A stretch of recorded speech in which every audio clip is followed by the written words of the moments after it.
The cruelest goodbye is the one that leaves the coffee warm, the flowers untouched, and the heart believing everything is still fine. I did not know my life had already split into a before and an after when I opened my eyes on the morning of our 5th wedding anniversary. The first thing I noticed was the silence. Grace always hummed softly while getting ready, never loudly, just enough to let the house know she was awake. That morning, the melody was gone.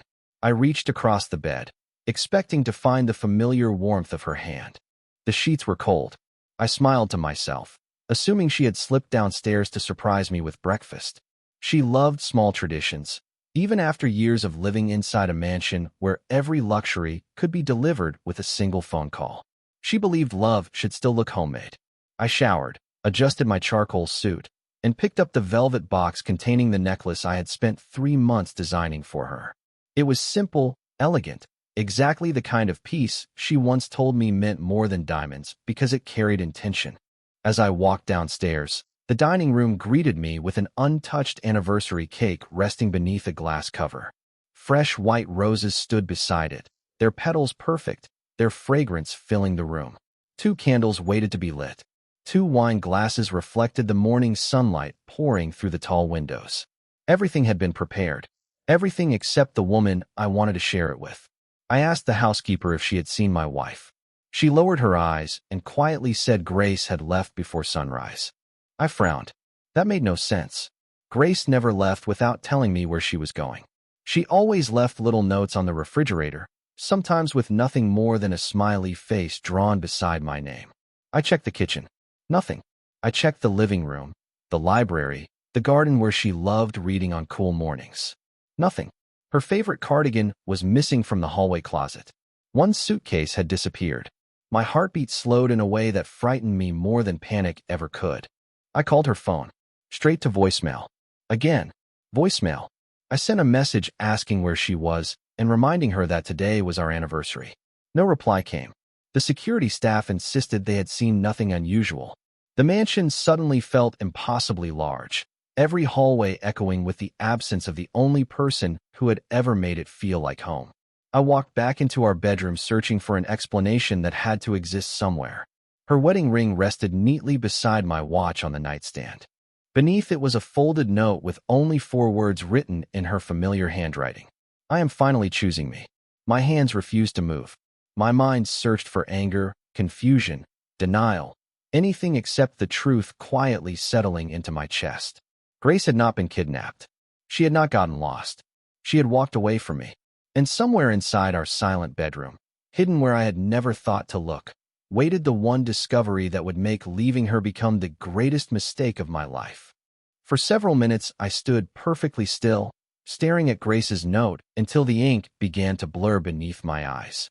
I had negotiated impossible deals, built an empire from impossible odds, and solved problems that frightened powerful men, yet I could not understand for simple words written by the woman I loved.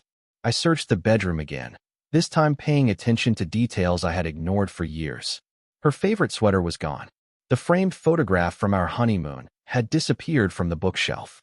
Even the lavender perfume she wore every morning no longer rested beside the mirror. The room did not look abandoned.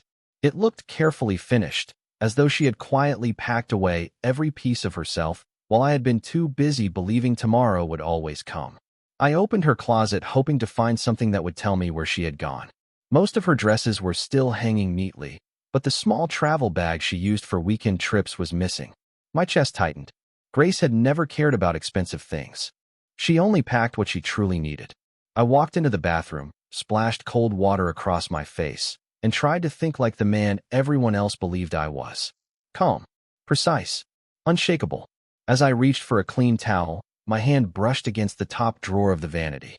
It had not closed completely. Grace never left drawers half open. I pulled it slowly.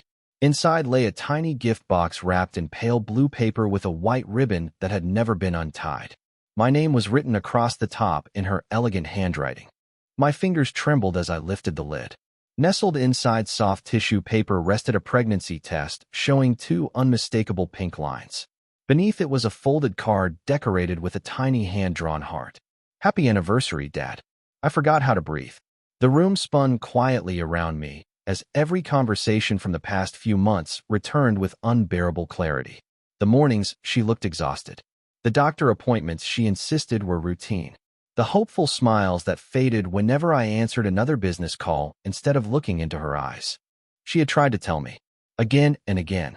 I had been present in the house, but absent from our life. I lowered myself onto the bathroom floor, holding the tiny box against my chest as though it could somehow bring her back. For the first time in longer than I could remember, money meant nothing. Power meant nothing. Titles meant nothing. Somewhere beyond the walls of my empty mansion, my wife believed she had to face motherhood without me, and I realized that the greatest loss of my life had begun long before she walked out the front door. The security office had always been my kingdom. Dozens of monitors covered entire walls, recording every hallway, every entrance, every quiet corner of the estate.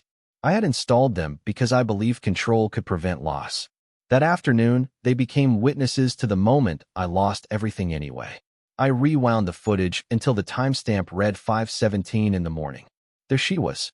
Grace stepped through the front door wearing a light gray sweater, blue jeans, comfortable sneakers, and the old canvas jacket she always wore whenever she wanted to feel invisible.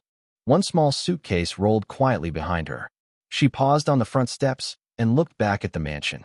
Even through a silent security camera, I recognized the hesitation in her posture.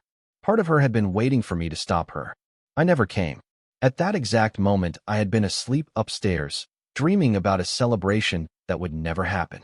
She stood there for almost 30 seconds, then wiped her eyes with the sleeve of her jacket before continuing toward the front gate. She refused every offer of assistance from the guards, smiling politely the way she always did when she wanted to hide her pain. Outside the gates, she did something that shattered me even more. She did not call a limousine. She did not use any of my cars. She walked nearly half a mile to the nearest bus stop, pulling that worn suitcase over cracked sidewalks while the morning fog wrapped around her like a lonely blanket. My wife, who could have traveled anywhere in luxury, chose the simplest road because she wanted nothing that belonged to me. I ordered my team to trace every camera along the route into the city, but each new recording only deepened my regret. Grace bought a single bus ticket with cash. She thanked the driver with the same gentle smile that had first stolen my heart years earlier. She sat beside the window, resting one hand across her stomach without even realizing the camera could see the gesture. I froze the image. My fingers touched the screen where her hand rested. That tiny movement said more than any letter ever could. She had not been running away from our child. She had been protecting our child from a life where she no longer believed love lived. When the bus disappeared beyond the final traffic camera, the screen turned empty. So did my world. I slipped the pregnancy test into the inside pocket of my jacket and made a promise no contract could enforce. I would find Grace, not because I was powerful enough to bring her back, but because I finally understood that becoming worthy of her would be the hardest journey of my life. The first place I searched was not another city. It was our own home. I canceled every meeting, turned off every business phone, and walked through each room as though I had never truly lived there before. The mansion had always impressed visitors with its polished marble floors, towering windows, and priceless artwork, but for the first time I noticed what Grace had seen every single day. It was beautiful, yet painfully quiet. There were no photographs added during the past 2 years. The piano she loved sat untouched beneath a thin layer of dust. The reading chair beside the fireplace still held the knitted blanket she had finished one rainy weekend while I answered endless phone calls behind closed office doors. I sat down and let my hand rest on the soft fabric. It still carried the faint scent of lavender. I closed my eyes and remembered her asking me to watch an old movie with her that night. I had promised, tomorrow. Tomorrow had become another meeting, another contract, another excuse. I opened the drawer of her bedside table and discovered a small journal tucked beneath several novels. The cover was worn from being opened again and again. My name appeared on the very first page.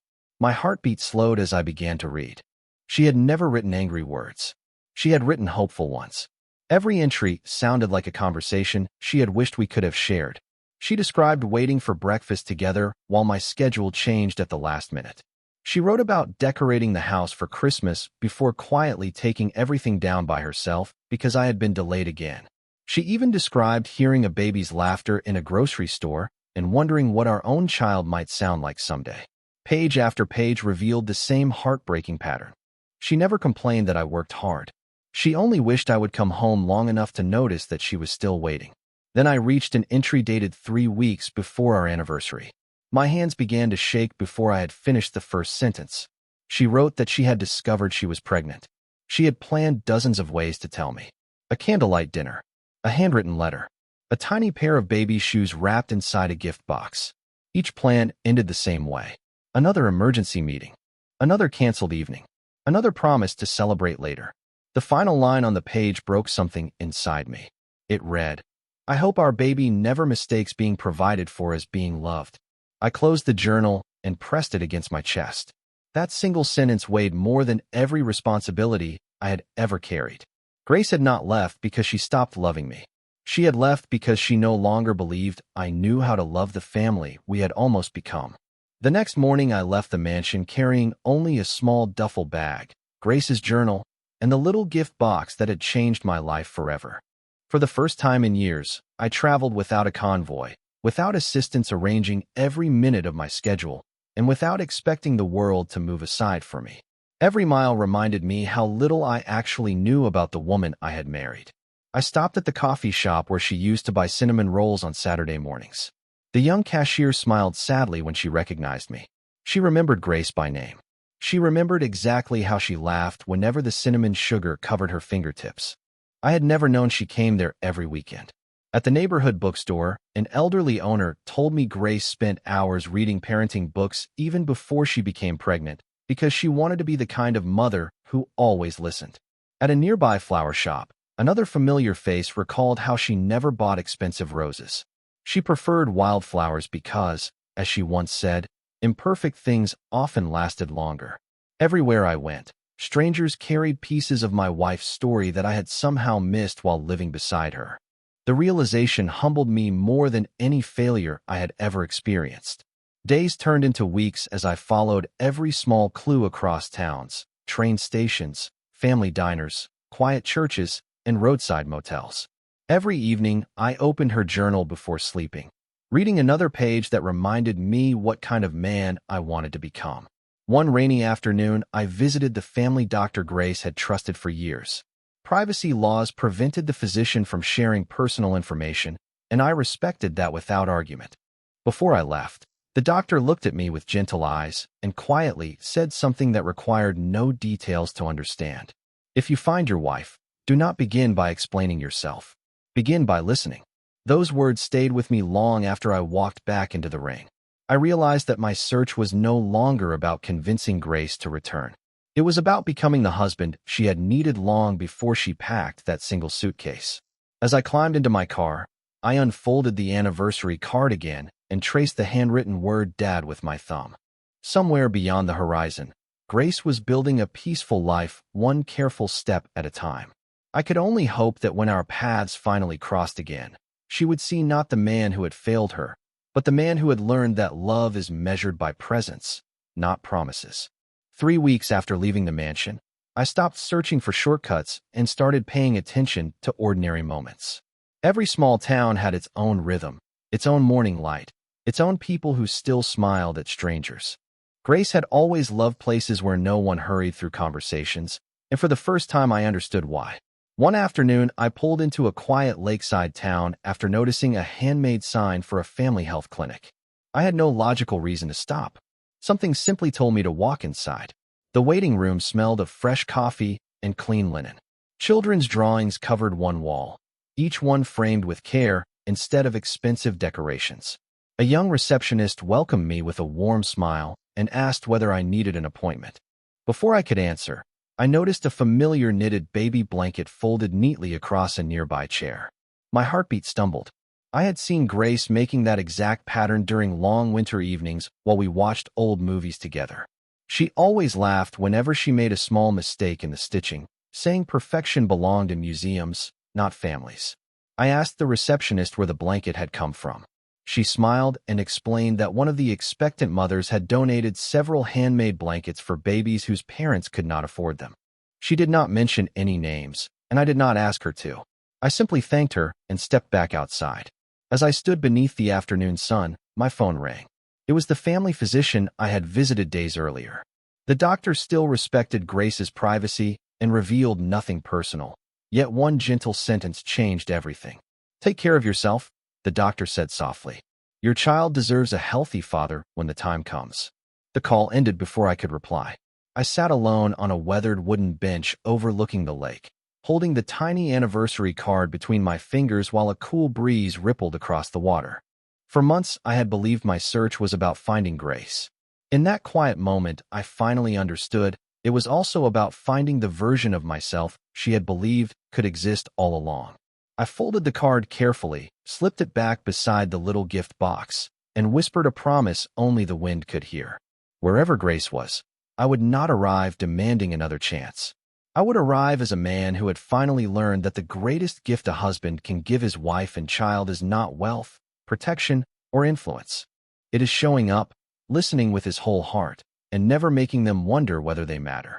Late that afternoon, I wandered through the quiet streets surrounding the lake, carrying nothing except Grace's journal and the hope that had somehow survived every disappointment. Children laughed outside a small bakery while elderly couples shared coffee beneath striped umbrellas. Nobody recognized my name. Nobody cared about the empire I had built. It was strangely comforting. As I passed a neighborhood grocery store, I noticed a community bulletin board covered with handwritten announcements. One small card caught my attention. It invited volunteers to a weekly gathering for expectant mothers at the local church. In the corner of the flyer, someone had sketched tiny lavender flowers exactly the way Grace always decorated birthday cards and grocery lists. My heart raced, but I refused to mistake hope for certainty. I folded the flyer carefully and walked toward the church just as the evening sun painted the stained glass windows with warm shades of gold and blue. The gathering had already ended. Folding chairs were stacked neatly against the wall, and the scent of fresh tea still lingered in the air. An elderly woman arranging books looked up and greeted me with a gentle smile. I asked whether she knew the person who had drawn the flowers on the flyer. She studied the paper for a moment before nodding softly. "A lovely young woman volunteers here," she said. "She always stays after everyone leaves to help clean up. She says kindness should never depend on being noticed." My breath caught. Those words sounded exactly like Grace. I thanked the woman and turned to leave, not wanting to invade a place that had clearly become a refuge for someone seeking peace. As I stepped outside, a cool breeze carried the distant sound of laughter across the church garden. Instinct made me glance toward the far end of the path. A young woman stood beneath a maple tree, smiling as she handed a basket of homemade muffins to another expectant mother. Her light sweater moved gently in the wind. One hand rested naturally across the gentle curve of her growing belly. Even from a distance, I recognized the quiet grace in the way she listened before speaking. Tears blurred my vision before I could clearly see her face, yet my heart already knew what my eyes were trying to confirm. I did not call out her name. I did not run toward her. I simply stood there, grateful beyond words that she was smiling again. For the first time since she had walked away, I realized that finding Grace was not the finish line. Earning the right to stand beside that smile again would be the true beginning. The next morning, I returned to the church long before the doors opened. I did not bring flowers. I did not bring expensive gifts. I carried only the small anniversary box, Grace's journal, and a heart that finally understood how much it still had to learn. When she stepped onto the front porch, she saw me immediately. Time seemed to pause between us. She looked healthy, peaceful, and stronger than the woman who had quietly left our home weeks before. One hand rested protectively over her growing belly, while the other tightened around the strap of a canvas bag. For several long seconds, neither of us spoke. I wanted to explain everything, but I remembered the doctor's advice. Begin by listening. Grace was the first to break the silence. She asked softly why I had come. I swallowed the 1,000 speeches I had rehearsed during endless miles of lonely highways. Instead, I answered with the only truth that mattered. I came because I finally learned how much I failed you. I told her I had read every page of her journal. I admitted that I had confused providing for loving, protecting for understanding, and promises for presence. I did not ask her to forgive me. I only thanked her for loving me long enough to keep trying, even when I had stopped noticing. Tears gathered in her eyes, but her voice remained calm. She said she had never wanted a perfect husband. She had only wanted a partner who would sit beside her during ordinary mornings, answer simple questions, and celebrate small moments before they became memories. She confessed that leaving had been the hardest decision of her life because she still loved me. She simply could not raise a child inside a marriage where loneliness had become normal. Every word settled gently into my heart because none of it was spoken with anger. It was spoken with honesty. I reached into my jacket and carefully placed the little anniversary gift box on the wooden bench between us. She looked at it without touching it. I explained that I had carried it every single day since finding it, not because it erased my mistakes, but because it reminded me what was truly valuable. Then I stepped back instead of stepping closer. I told Grace she owed me nothing. If she chose a life without me, I would still spend every day becoming the father our child deserved. If she ever allowed me another chance, I would never again let work speak louder than love. Grace looked at me for a long moment before quietly whispering that real change could only be measured over time. I nodded without hesitation. For the first time since our wedding day, I understood that love was not asking someone to stay. It was giving them every reason to believe they finally could. 1 year passed before our next wedding anniversary arrived. We did not celebrate it inside the mansion where so many silent dinners had stolen our time together. Instead, we stood beside the same quiet lake where I had first realized that changing my life mattered more than rebuilding my pride. The morning air carried the scent of pine trees and fresh coffee drifting from a nearby bakery. Grace smiled as she watched our little daughter sleeping peacefully in her stroller beneath the shade of an old maple tree.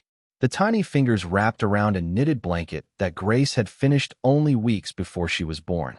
I looked at the two people I loved most and realized they had given me something no fortune ever could. They had given me another beginning.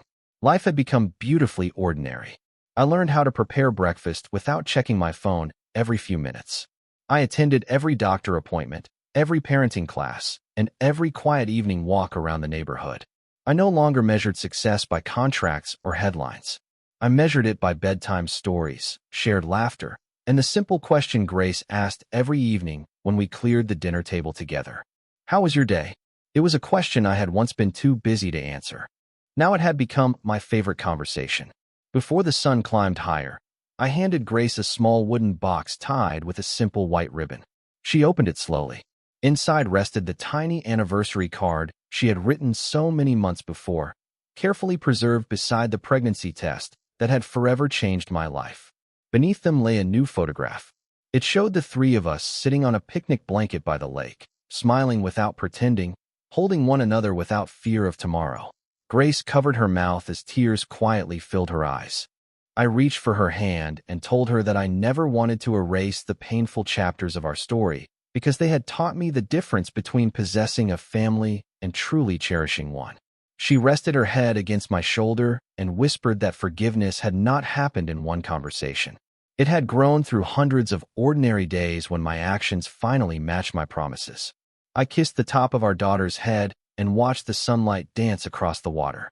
The empire I once believed defined my future had become only a small part of my life. The greatest title I would ever carry was husband and father. Looking back, I finally understood that love does not disappear all at once. It fades one ignored moment at a time. Yet when two hearts choose humility, patience, and presence, even the deepest distance can become the road that leads a family home again.